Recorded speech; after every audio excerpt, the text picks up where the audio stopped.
এইবার একটা সুযোগ পেয়েছি। এবারে একেবারে সবাইকে দেখিয়ে দেব। ব্যাপার কি মহারাজ, আজও যেন আপনি উত্তেজনায় ছটফট করছেন? না না না না, তেমন কিছু নয়, সবটাই তোমাদের নিয়েই। আসলে নবাব ঘোষণা করেছেন সেরা রাজসভার পুরস্কার দেবেন। তার মানে কোন রাজ্যের রাজসভা কত ভালো। বেশ তো বেশ তো, কাল থেকেই তাহলে রাজসভা সাজিয়ে তোলার জন্য কাজ শুরু করে দিচ্ছি। আপনার যেমন বুদ্ধি, এইভাবে কি কোনো রাজসভা সেরা হয় নাকি? রাজসভা সেরা হয় তার সভাসদদের গুণে। গোপাল ঠিক বলেছে। আমি চাই আমার সভাসদরা কে কেমন গুণের সবাই সেটা জানুক। তাহলে মহারাজ আপনি ধরে নিতে পারেন যে পুরস্কার কৃষ্ণনগর রাজসভায় পেয়ে গেছে। সব দিক থেকে এমন গুণবান সভাসদ আর কোন রাজ্যে আছে? বিদ্যায় বুদ্ধিতে রূপে গুণে আমরাই সর্বশ্রেষ্ঠ, যথেষ্ট, যথা সর্বস্ব। ও মা, আমরা আমরা যে সব সেরা সেরা সেটা বুঝি কেউ জানে না। কেউ জানুক না জানুক, আমি তো জানি। আমার এক একজন সভাসদ যেন এক একটা রত্ন। নবাবের লোক পরিদর্শনে এলেই মুগ্ধ হয়ে যাবে। সে তো বটেই, তবে রত্নগুলো খাঁটি না নকল সেটা তো দেখতে হবে। অমনি গোপালকে উল্টো সুর গাইতে হবে। আমার তো মনে হয় গোপালের দুর্বলতাই বরং আমাদের সবাইকে মিলে পুষিয়ে দিতে হবে। যদি পুরস্কার না জোটে তবে বুঝতে হবে গোপালের ভাড়ামোর জন্যই ফসকেছে। হ্যাঁ, না না, তাহলে গোপাল তুমি বরং কয়েকদিন বাড়িতে বিশ্রাম নাও, গিয়ে পরিস্থিতি বুঝে না হয় তোমাকে ডেকে নেব। সেই ভালো। আপাতত আপদ বিদেয় হলো। আপনি যেমন বলবেন মহারাজ, তবে আমার কাজ আমি ঠিক করেই যাব।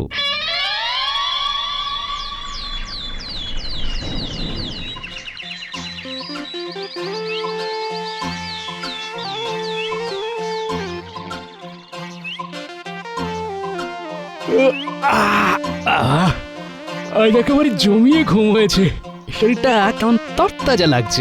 ওই দেখ, গোপাল দাদু এক্ষুনি ঘুম থেকে উঠছে। তার মানে আজ আর দাদুর কোথাও যাওয়ার তাড়া নেই। তাহলে তো আমাদেরও পৌষ মাস। দাদু এখন বসে বসে আমাদের গল্প শোনাবে। আজ কিন্তু আমরা যেমন গল্প শুনতে চাইবো তাই শোনাতে হবে। বেশ তো, কিসের গল্প শুনবি বল? আজ বরং তুমি আমাদের রাজা রানীর গল্প বলো।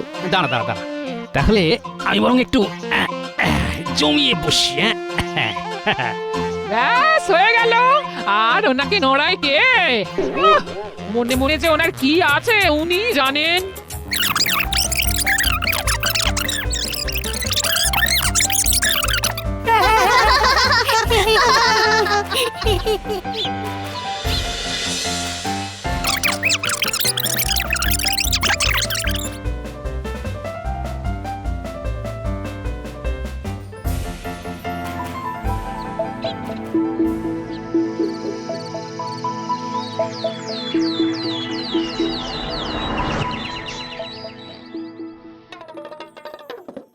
মনে পড়ে গেছে, মনে পড়ে গেছে, আমার সব কিছু মনে পড়ে গেছে। কিন্তু কি হলো বলো তো, সাত সকালে উঠে এত চেঁচাচ্ছ কেন? আমি চেঁচালে ক্ষতি নেই, কিন্তু তুমি চেঁচাতে পারবে না। না না না, এইসব আমি একদম বরদাস্ত করব না। আমার সঙ্গে ঠিক করে কথা বলো গিন্নি। ওহো, তোমার কি হয়েছে বলো তো? ঘুম থেকে উঠেই চিৎকার করে চলেছো, তারপর এমন কথা বলছো। রাজার সঙ্গে এইভাবে কথা বলে না, তাই ভেবে চিন্তে কথা বলবে। রাজা? এই কে রাজা? কোথাকার রাজা? আমার মনে পড়ে গেছে যে আমি আগের জন্মে রাজা ছিলাম, তাই একজন রাজার সাথে যেমন ব্যবহার করা উচিত তাই যেন করা হয়। কি গো, বলি তোমার মাথাটা কি একেবারে খারাপ হয়ে গেল? লোকে ছেঁড়া কাঁথায় শুয়ে লাখ টাকার গল্প করে শুনেছি, কিন্তু মাটির বাড়িতে থেকে রাজপ্রাসাদের গল্প তো এই প্রথমবার শুনছি গো। শোনো শোনো, আরো কত কি শুনবে এরপর। তাই এরকম আর কি কি মনে পড়ছে তোমার? না, অন্য কিছু তো এখন তেমনই মনে পড়ছে না, তবে আমার যে আগের জন্মে 4টে রানী ছিল সেটা বেশ মনে পড়ছে। বটে, এইটা ঠিক মনে পড়েছে না? দাঁড়াও, এবার ঝেঁটা মেরে তোমার আগের জন্মের ভূত মাথা থেকে নামাবো। হ্যাঁ, ওরে বাবা, এ তো ঝাঁটা নিয়ে আসছে। বেশ, এখন পালাচ্ছি। তবে এইভাবে তুমি আমাকে দমিয়ে রাখতে পারবে না, এই বলে যাচ্ছি।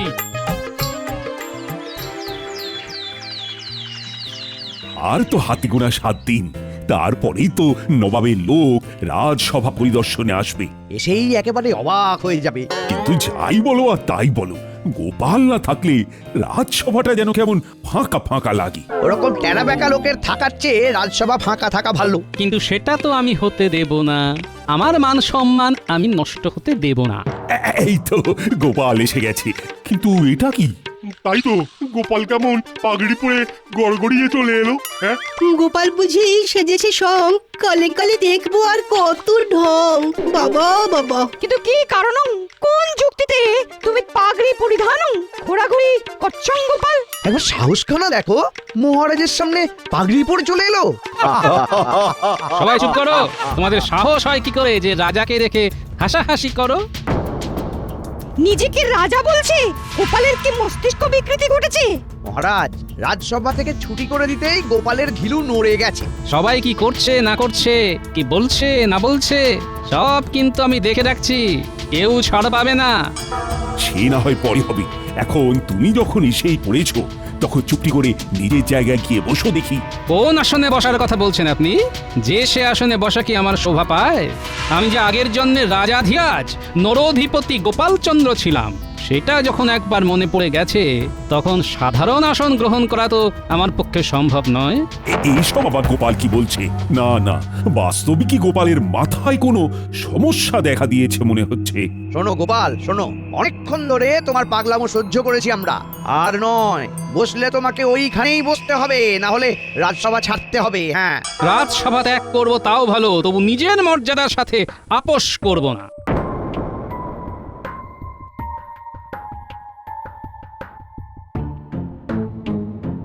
এটা কিরকম হলো?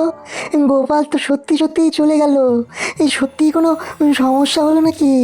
এই বয়সে আকস্মিক এই রকম মস্তিষ্ক বিকৃতি অসম্ভব নয় বটে। গোপালকে নিয়ে তো মহা চিন্তায় পড়লাম, কি করা যায় এবার? কিচ্ছু করতে হবে না মহারাজ, গোপালের ভীমরতি হয়েছে। তাই বললে হয়? না না রাজবৈদ্য, গোপালের ব্যায়ামও ঠিক করার দায়িত্ব তোমাকেই নিতে হবে। দেখো কিভাবে কি করা যায়। গোপাল যে এখন কখন কি করে ফেলে সেটাই তো ভাবাচ্ছে আমায়।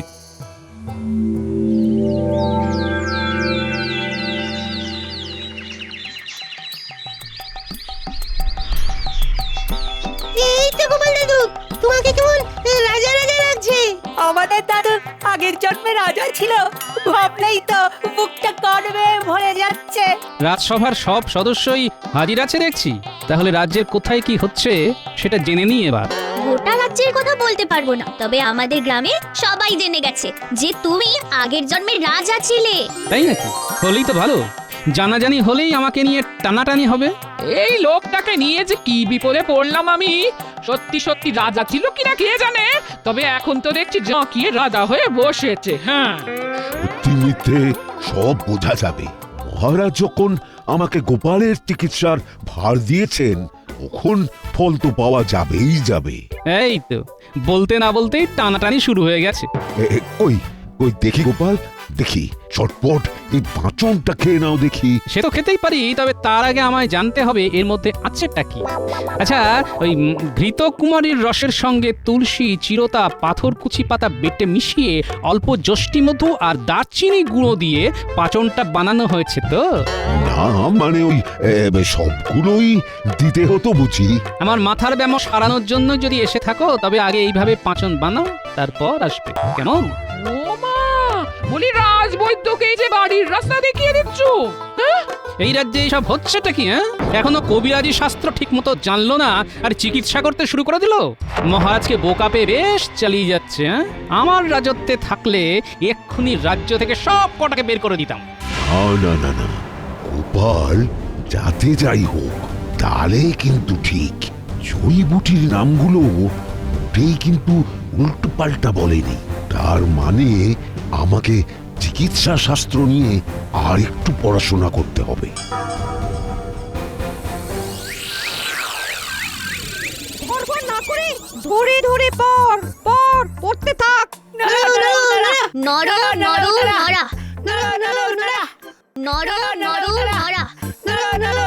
তাহলে এখানে এই কাণ্ড? বাচ্চারা পড়বে আর পণ্ডিত মশাই ঘুমিয়ে পড়বে? দাঁড়াও, ওই দেখ, গোপাল দাদু এসে গেছে। তার মানে পণ্ডিত মশাই এবার চাপে পড়ে যাবে। এবার আমি পণ্ডিত মশাইয়ের কাছে পড়তে বসবো। ও পণ্ডিত মশাই, এই দেখুন আপনার দলে নতুন ছাত্র এসেছে, উঠে পড়ুন। এই কে? কোথায়? কেন? প্রশ্ন তো আমি আপনাকে করব। গোপাল এখানেও এসে হাজির হয়েছে। বেশ, কি প্রশ্ন করবে করো। আহা, ব্যস্ত হবেন না, শুধু জবাব দেওয়ার আগে মনে রাখবেন আমি যখন আগের জন্মে রাজা ছিলাম তখন শাস্ত্র চর্চা নেহাত কম করিনি। বেশ, কথা না বাড়িয়ে কি জানতে চাও বলো। তেমন কিছুই নয়, আমি কেবল মৎস্য পুরাণ, স্কন্দ পুরাণ ও মার্কণ্ড পুরাণের কয়েকটা টিকার তাৎপর্য বিশ্লেষণ জানতে চাইছি। মৎস্য, স্কন্দ, মার্কণ্ড সবই তো লন্ডভন্ড। মানে ওগুলো তো ঠিক তেমন ভাবে জানা নেই, তাই তো? হ্যাঁ, মানে না, মানে না না না, আর কোনো মানে বোঝাতে হবে না, মানেটা আমার কাছে জলের মতো পরিষ্কার। মহারাজকে ভালো মানুষ পেয়ে যা খুশি বুঝিয়ে যাচ্ছে না। তবে এবার আমি হাটে হাঁড়ি ভাঙবো। ও বাবা, সে কি কথা? আপনার বিদ্যের দৌড় মহারাজকে জানাতে হবে না। ভাগ্য ভালো যে আমার রাজ্যে আপনি ছিলেন না, থাকলে আপনার পণ্ডিতগিরি আমি বের করে দিতাম। না না, আর থাক না, আর কিছু দিতে হবে না। শুধু দেখবে মহারাজের কানে এই খবরটা যেন না যায়। আমি কথা দিচ্ছি, আমি কদিন পড়াশোনা করে সব ঝালিয়ে নেব। তেমনই হোক তাহলে। এদিকে আমাকে ও বাকি সবাইকে একবার ঝালিয়ে দেখতে হবে।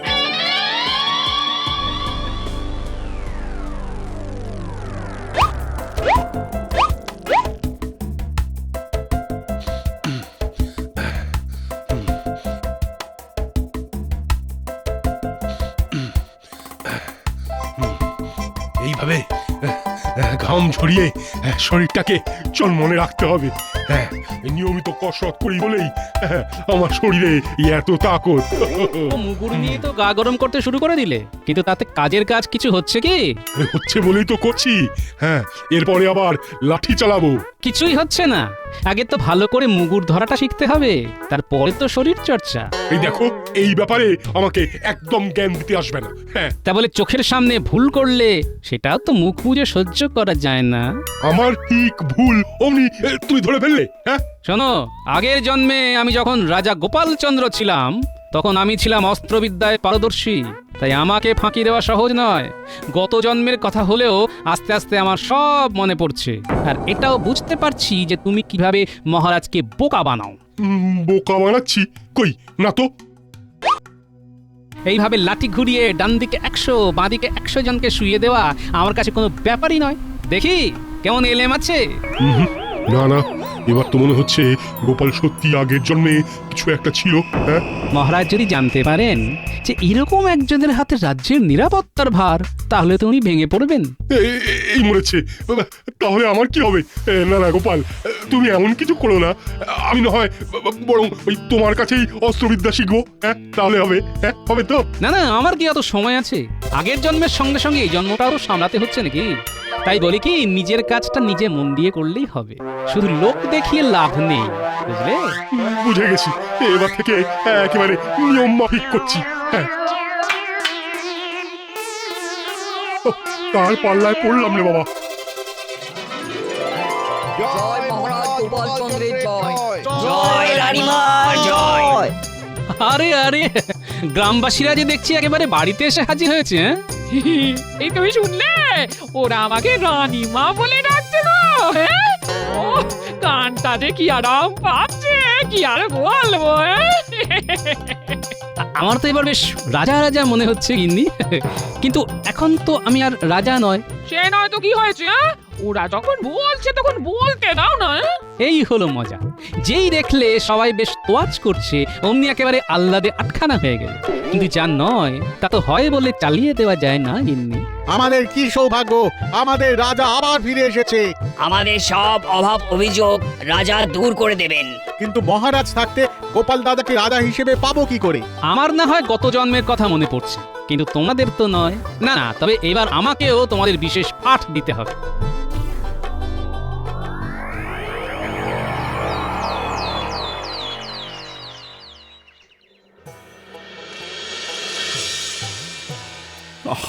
বুঝতে পারছি না কি হচ্ছে। একে একে সবাই যে রাজসভায় আসা বন্ধ করে দিচ্ছে। সবকিছুর পেছনে কলকাঠি নাড়ছে তো সেই গোপাল, ওই তো নাটের গুরু মহারাজ। খবর পাচ্ছি যে গোপাল নাকি সবাইকে গিয়ে গিয়ে ভয় দেখাচ্ছে। কবে কোন জন্মে রাজা ছিল কি ছিল না কেউ জানেই না, এখন আবার এই জন্মে ঢেকুর তুলছে। এই কথাটা বিশ্বাস না করলেও এটা তো মানতেই হবে যে জাতিস্বর বলে কেউ কেউ থাকে। আমার গণনা কিন্তু বলছে গোপাল শুধু এই জন্মে নয়, গত 7 জন্মেও ভাঁড়ই ছিল। কিন্তু এই ভাঁড়ই তো সব ছাড়খাড় করে দিচ্ছে। গোপাল যা শুরু করেছে তাতে মহারাজ বরং কাঁথা কম্বল বেঁধে তীর্থযাত্রায় বেরিয়ে পড়ুক এবার। কেন কেন গোপাল করেছেটা কি? গোপাল তো রাজা হয়ে জাঁকিয়ে বসেছে মহারাজ। আগের জন্ম ভুলে যান, এই জন্মেও গোপাল নিজেকে রাজা ভাবছে। হ্যাঁ, বড় কি? দাঁড়াও, গোপাল কত বাড় বেড়েছে সেটা আমি দেখছি। ঘোলা জলে মাছ ধরবার এই সুযোগ, এই তালে মহারাজের মাথায় একটু তেল পাট করে দিই। কি হলো জ্যোতিষী? তুমি যেন মনে মনে কি একটা বিড়বিড় করছো। বলছিলাম কি মহারাজ, আপনি গিয়ে দেখবার আগে আমি নিজেই না হয় একবার গোপালের কাছে যাই। আমি একবার গণনা করে দেখে আসি কোন গ্রহের কি অবস্থান চলছে। ওর কাছ থেকে আপনার কোনো রকম অনিষ্ট হওয়ার ভয় আদৌ আছে কিনা সেটাও তো আমাকে দেখে নিতে হবে। বাহ বাহ বাহ বাহ বাহ, এই তো তুমি দিনে দিনে কেমন বুঝদার হয়ে যাচ্ছ। হ্যাঁ, যাও যাও যাও দেখি, সব রকম গণনা করে হাল হকিকত বুঝে এসো দেখি। গোপালের মতিগতিটা আগাম জানা দরকার। তাহলে যেমন বললাম সবাই সেই মতোই কাজ করো। আর কোনো চিন্তা নেই গোপাল দাদা, কি করতে হবে আমরা সব বুঝে গেছি। আমরা কোনো গন্ডগোল হতে দেব না। তুমি তো শুধু অন্যদেরই এটা ওটা করতে বলতে পারো গোপাল, তোমার নিজের তো কিছুই করার মুরদ নেই। আমার কি আছে আর কি নেই সেটা না ভেবে নিজের কথাটাই ভাবুন না রাজ্যতীষী। সে কি আর ভাবি না ভেবেছো? তুমি শুধু পূর্ব জন্ম আওড়াচ্ছ, কিন্তু আমি ভূত ভবিষ্যৎ বর্তমান সব জানি। রাজ্যতীষী রেলে মাছে বলতে হবে। তাই তো দেখছি কত কি জানেন, কত কি বলে দিতে পারেন। তাহলে আপনি যখন এত কিছুই জানেন, তখন আমার কি রাশি, আমার উপর কোন গ্রহের কি অবস্থান, কিসে অমঙ্গল, কিসে করলে ভাগ্যদোষ কাটবে সেটা বলে দিন দেখি। তোমার রাশি? কেন জানেন না? আমার তো সাঁড়াশি। সেটা আবার কি রাশি? এরকম কোন রাশির খবর তো আমি জানি না। আপনি তো অনেক কিছু জানেন না, আপনি নিজের ভাগ্যটাই ঠিক করে জানেন না। তুমি বললেই হবে? সূর্য, চন্দ্র, বাকি সব নক্ষত্র আমার হাতের তালুতে এসে বসে আছে, আমার কোনো ক্ষতি হবে না। তাই না? এটা কি রকম হলো?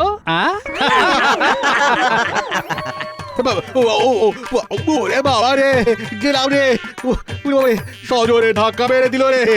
ওরে তাহলে দেখলেন তো, যে নাকি গ্রহ নক্ষত্রকে হাতের তালুতে সামলায় সে নিজেকেই সামলাতে পারে না। মহারাজ বলেই আপনার মতো জ্যোতিষীকে গ্রাহ্য করছেন। আমার রাজসভায় তো আপনার কোনো স্থানই হতো না। গোপাল তো আচ্ছা গেড়া কলে ফেললো দেখছি। গেঁড়া কলের এখন আর হয়েছে কি? ভাবুন, একবার যদি সব কথা মহারাজকে গিয়ে বলি, তাহলে মহারাজও আপনাকে বলবেন আগে ভালো করে জ্যোতিষশাস্ত্র শিখে আসতে, তারপর ভবিষ্যৎ বিচার করতে। গোপাল আমার গাফিলতি ধরে ফেলেছে। এবার এখান থেকে সরে পড়তে হবে। এবার সত্যি সত্যি মনে হচ্ছে ভালো করে পড়াশুনো করে তবে রাজসভায় যেতে হবে।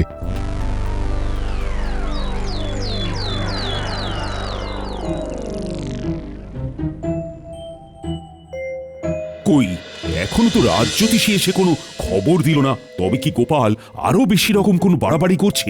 যার যেটা ধর্ম সেটা তো সে করবেই মহারাজ। কার ধর্ম নিয়ে আলোচনা করছেন মন্ত্রী মশাই? কার আবার?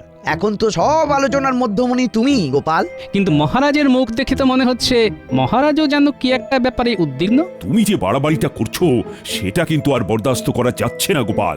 যা বাড়ার বেড়ে গেছে মহারাজ, আর তো কিছু বাড়বে না, কারণ পুরো ব্যাপারটাই তো বানানো।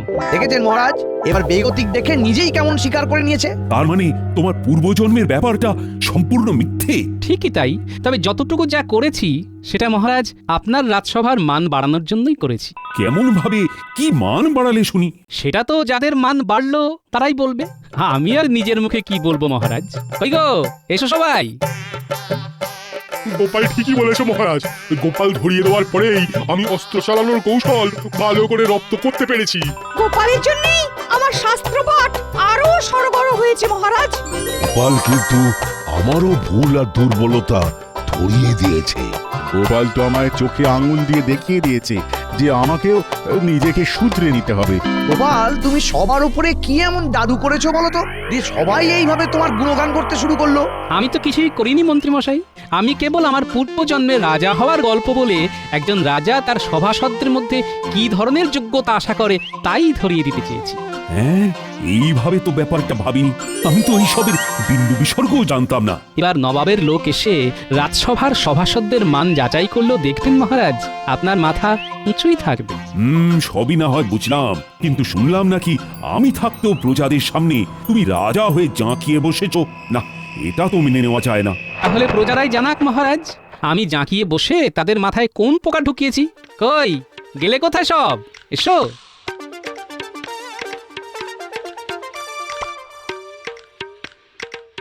প্রণাম মহারাজ। আমাদের রাজা মহারাজ কৃষ্ণচন্দ্রই। গোপাল দাদা আমাদের সেই পাঠই পড়িয়েছে। আমরা গোপাল দাদাকে রাজা ভেবে যে ভেট দিতে এসেছিলাম, গোপাল দাদা সেই সব মহারাজকে এনে দিতে বলেছে। গোপাল দাদা আমাদের শিক্ষা দিয়েছে যে অতীত নয়, বর্তমানটাই আসল, আর বর্তমান মহারাজার হাতে। বাহ বাহ, চমৎকার! কি উন্নত বিচার! না না গোপাল, তুমি সত্যিই দেখিয়ে দিয়েছো যে আমার সভার রত্নরা খাঁটি না ভেজাল। তবে সবার বিচার হলেও মন্ত্রীকে তো যাচাই করা হলো না। সেটা নিয়ে ভাবতে হবে না। আগের জন্মে যখন আমি রাজা ছিলাম তখন আমার যে মন্ত্রী ছিল সে খুব কাজের ছিল, তাই তাকেই না হয় খুঁজে এনে মন্ত্রী মশাইয়ের জায়গায় বসিয়ে দেওয়া হবে। বাঁচা গেছে যে গোপাল আমাকে নিয়ে কোনো কল খাটায়নি, না হলে যে কি হতো। কি আবার হতো? 3 বার ফাঁসি আর 4 বার জেল।